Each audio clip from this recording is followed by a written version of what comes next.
Okay, this order, it's a wonderful order, it's a beautiful order. This order is pulling American booze off the liquor mart shelves.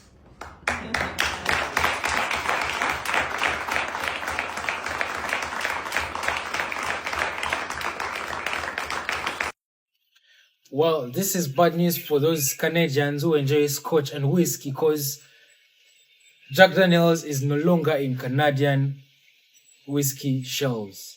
This is all because Trump's new US tariffs triggered a trade clash, and in response, Canada removed American liquor, including Jack Daniels, from their stores in Ontario. And the move cuts off one of the brand's biggest markets as prices soar and consumers turn to local brews as alternatives. Why does this leave Jack Daniels as a company? Its sales are going to lower, and the Jack Daniels lovers in Canada are going to resort to other options, which leaves US in a tax and income revenue loss. Tell me what you think down in the comments. Yeah, hi. My husband is the CEO of Jack Daniels. Our whole family is, of course, huge Trump supporters. And that is because we wanted tax breaks. My husband makes about $12 million a year. Our company spent about $2 million helping Donald Trump get elected. It was sort of a great, quid pro quo thing. We give him money, he gives us tax breaks. I think maybe what we didn't consider is that we sell our product to Canada. Yeah. Millions and millions of dollars of wholesale liquor straight to Canada. And the Ontario Liquor Board is the biggest purchaser of liquor on planet Earth. We were already having a bit of financial trouble. In January of this year, we had to shut down a factory and fire 650 employees. Of course, our salary didn't get cut at all. So now, thanks to Trump's tariffs, Canada has all banded together and agreed not to buy any more American liquor at all, hurting our liquor industry about $2 billion a year. Isn't that crazy? Looks like Mexico is sort of doing the same thing, which equals about 7% of our annual sales. When you help get someone elected. Canada just gave Jack Daniels a cold shoulder. Sales dropped harder than a shot of whiskey at last call. So here's the deal. Jack Daniels, the king of whiskey, just got clobbered up north. Sales in Canada crashed 62% after provinces started boycotting U.S. liquor. And that isn't a small drop in the ocean. It's because of the trade beef between Washington and Ottawa. Basically, Canada said, sorry, but if you tax us, we'll pull your booze. Now, Brown-Forman, Jack's parent company, says that the boycott hit worse than tariffs because you can't sell whiskey if the shelves are bare. And while Canada's just 1% of Jack's global sales, it's still enough to make investors sweat like they just chased a shot with a Carolina Reaper. So the question is, does Jack Daniels bounce back, or did Canada just teach him how cold revenge tastes on the rocks? According to the Globe and Mail, the CEO of Jack Daniels is crying about us taking Jack Daniels off of the store shelves, and that's worse than a tariff and a disproportionate response to the levies, which he says, quote, I mean, that's worse than a tariff because it's literally taking your sales away and completely removing our products from the shelves. Now, okay, let's put it back on the shelves and see how that works out for you. Babe, it will sit. You don't understand. You don't understand the mood of the country. You don't understand what's going on. It will sit. It will just sit. But then he says in the same breath that Canada only accounts for 1% of their total sales and he can withstand the hit. So, which is it, bud? In this fabulous filter, and I don't care about my hair because tomorrow's wash day. Anywho, I'm here to send concepts of condolences and sympathies to Jack Daniels. Only because you lost a large market share. You fucked up your own supply chain. Why? It's because you allowed Cheeto in Chief, and you allowed it because you voted for it, to go ahead and impose tariffs and to bully an entire country. We didn't vote for that. You did. 92% didn't. But here we are. And because of that, Canada is taking all your products off their shelves. And if you ask me, they're probably pouring it into the toilet. Or they're sticking it in a closet somewhere. And long may it rain. However, this is your own fault. Your own fault. You voted for the clown and you got the circus. So good luck with that. Tariffs. Provincial liquor boards had hoped to make a statement to show strength against Washington, but within days, the strategy is backfiring terribly. Bars are struggling to fill orders, regular customers are now being left empty-handed, and the social media feed, is on fire. It's lighting up all over the place with frustration and disbelief. What was meant to be a display of power is quickly becoming a nationwide embarrassment. Canadians aren't just missing their favorite whiskey, they're witnessing the consequences of a government that overplayed its hand, and the fallout is turning out to be immense, and it's only just begun. Prime Minister Mark Carney framed the move as a bold strike, a signal that Canada would not bend under pressure from Trump's tariffs. On paper, sure, it sounds nice. In practice, the impact is immediate and brutal. Jack Daniels and other U.S. spirits disappeared almost overnight, leaving liquor stores staring at empty shelves and bars struggling to find substitutes. Domestic alternatives are, trying to fill the void, but they weren't enough to satisfy thirsty customers. Orders are being delayed, regular routines disrupted, and there's a sense of normalcy that is now gone. The backlash is more than just logistical. It's personal. Canadians feel like they're pawns in a political game, paying the price for a symbolic strike that was never meant to affect their wallets. Business owners are warning of lost revenue and layoffs, while distributors are facing mounting pressure to use what they can find. Headlines are beginning to paint a picture of chaos. While Canadians are dealing with empty shelves and frustrated customers, Trump is having a very different morning. The sun is shining. From his perspective, the tariffs are doing exactly what he wants. Jack Daniels' disappearance from stores isn't really doing anything to the U.S. It's proof that America has the upper hand and Trump can just sit back, raise a glass, and point to the headlines and the photos of empty shelves, and showing a sign that Canada's counterpunch sucks and it's backfiring. Meanwhile, Canada is left looking frantic. What was supposed to be a strong move is now coming across as chaotic. The contrast is huge. Trump is calm, collected, in control. Canada is scrambling and trying to figure out what to do. This was not only focused on whiskey, though. Every empty bottle is telling a bigger story about power and credibility. It's a plan that was meant to hit back at Washington is now ending up showing that Canada can't do anything. The whole country is feeling the impact of a move that had been meant to just show strength, and now it's ending up showing weakness. Inside Canada, the backlash is growing fast. Consumers are angry, feeling like they were paying the price for a political stunt. Bars and restaurants are struggling to keep shelves stocked, and they're switching to lesser-known domestic brands that just aren't hitting the spot. It's not hitting the mark. Distributors are... The way Democrats have tried to weaponize this issue is absolutely shameless. And I just want to say this. Democrats said nothing and did nothing, absolutely nothing, about bringing transparency for the entire 4 years of the Biden presidency. But now, all of a sudden, they want the American people to believe that they actually care. Their actions belie their words. I'm going to be fair here. I can agree. I can concede to the fact that, Democrats could have released the Epstein files the whole entire time Biden was in office. They never pushed for it. They never mentioned it. They didn't run on it, though. Okay, they did not run on it. They did not build an entire campaign on mistrusting the government because of Epstein. That was Republicans.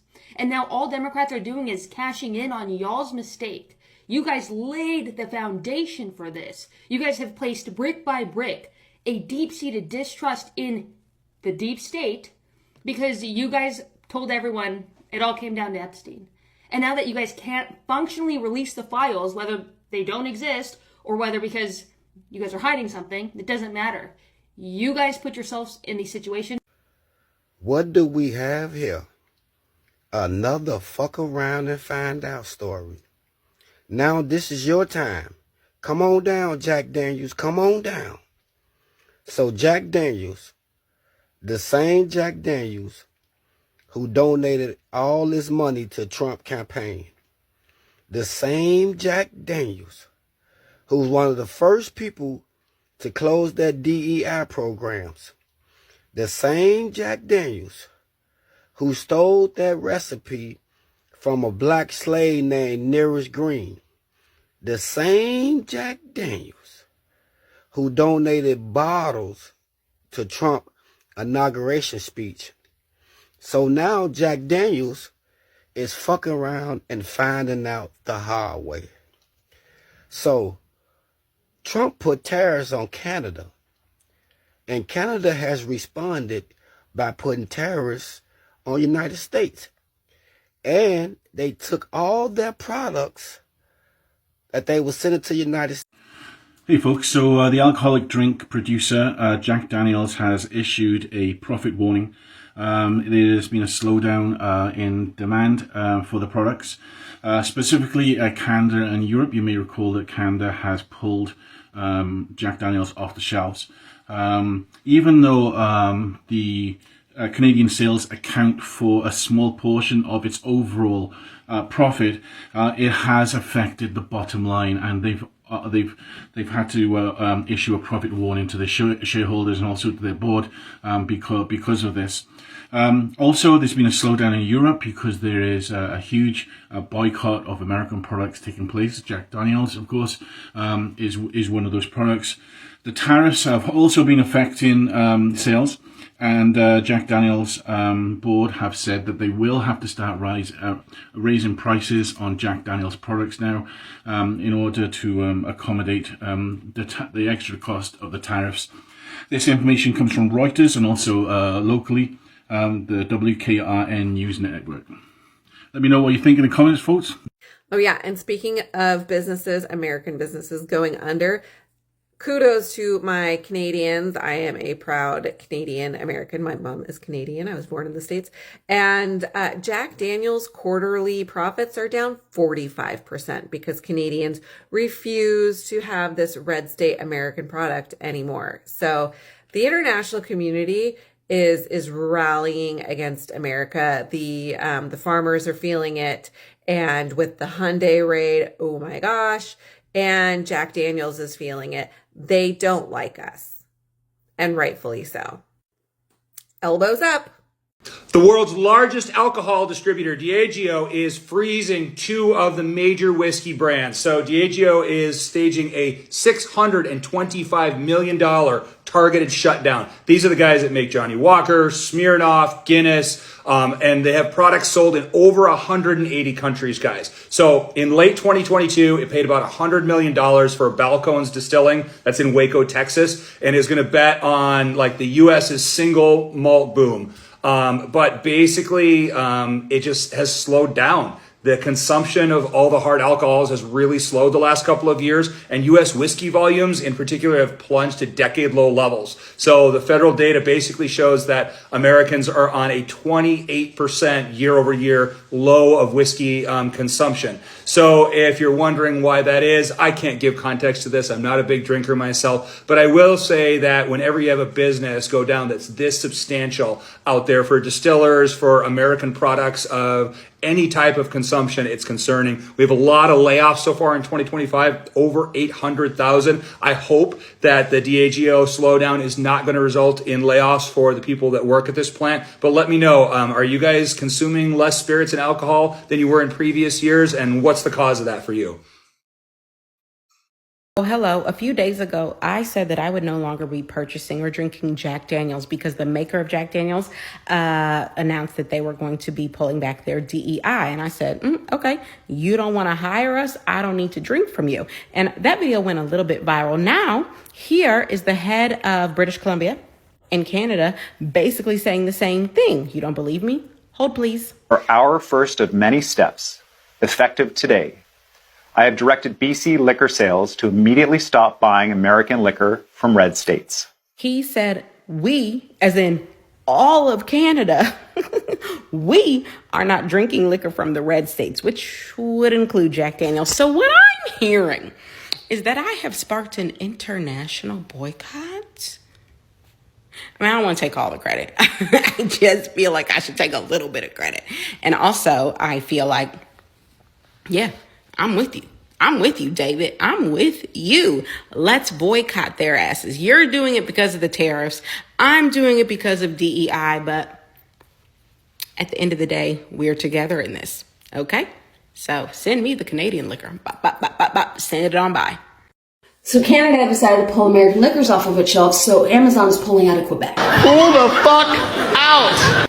Let's go ahead and discuss how this will affect both countries' GDPs. So by Canada pulling U.S. liquor off of its shelves, we're going to have a 0.0026% GDP loss, which will equal out to be about a $44.97 million loss. Amazon pulling out of Quebec is going to cause Canada to have a 0.0074% GDP loss, which comes out to be about $127.98 million. Amazon's exit from Quebec results in nearly 3 times the GDP loss compared to the U.S. liquor ban. Because while the liquor ban affects only one industry, Amazon's withdrawal disrupts multiple sectors. Things like jobs, logistics, e-commerce, making it more damaging overall. Canadians, when are you all going to understand that your government is screwing you? Don't even get me started on the fact that y'all pay $8 for a gallon of milk versus we pay about $3 here in the United States. Why? Because your government doesn't allow you and your farmers to sell your own milk. Makes you rely on them. This was fun. Have a day. I'm in my D'Angelo mode, so I don't got the shirt on right now. I don't want to hear it. Anyways, I was scrolling Facebook, good old Facebook, and ran across this gem on CNN's Facebook page. Basically, it's an article about how the tariffs that were placed on Canada are affecting whiskey sales dramatically. And Canada is a big buyer of American whiskey. Now, my issue is, who are the innocent bystanders? Because if it's the Canadian people, American whiskey is pretty trash. I mean, you got Crown Royal sitting right there. That's pretty good stuff. I mean, they drink it all day out here, so it must be good. I mean, I've drank like damn near every brand or flavor of Crown Royal, so I can't say nothing. But yeah, Jack Daniels, pretty mid. Buffalo Trace, never had that. Not going to speak on them. Maker's Mark, pretty mid. Jim Beam is disgusting. Woodford Reserve is pretty mid. Wild Turkey is just a little bit better Jim Beam. And I've never had Elijah Craig. These are the leading brands of American whiskey. And then we got Angel's Envy, never heard of that. Mitchers, never heard of that. Balcones, never heard of that. And Four Roses is absolute garbage. Why are you torturing yourselves buying American whiskey? And if the innocent bystanders are the whiskey brands themselves, I'm going to go ahead and beg to differ. So I went to opensecrets.org and I looked up most of these corporations and distilleries, and I'd say there was only one that donated to the Democratic Party at some point, but it wasn't within the last 10 years. And the others either hid their information or they donated to the Republican Party of their respective state or the overall Republican Party or Donald Trump's campaign specifically. Centauri Global Beverages, Jack Daniels, and Centauri Global Beverages or Global Spirits owns a good portion of the whiskey that's being made in America. So they donated to the Republican Party. Like I said, most of these are in southern states anyways, Kentucky, Tennessee. So there's no surprise there. Just saying, they're not innocent bystanders in this, if that's who the innocent bystanders are supposed to be, because the article doesn't make it clear who the innocent bystanders are actually. So yeah, I just thought it was pretty funny because, American whiskey's pretty mid overall, and why, whatever, man, drink some Crown Royal and call it a day. Hello, dear Canadian brothers and sisters and friends. I just wanted to share with you something that is really concerning, and I wonder if you agree with me or not. I'm really concerned about the path that the government is taking us Canadians towards. I mean, we talk a lot about democracy, or the government talks about it. But in reality, the signs show me that there is no sign of real democracy here.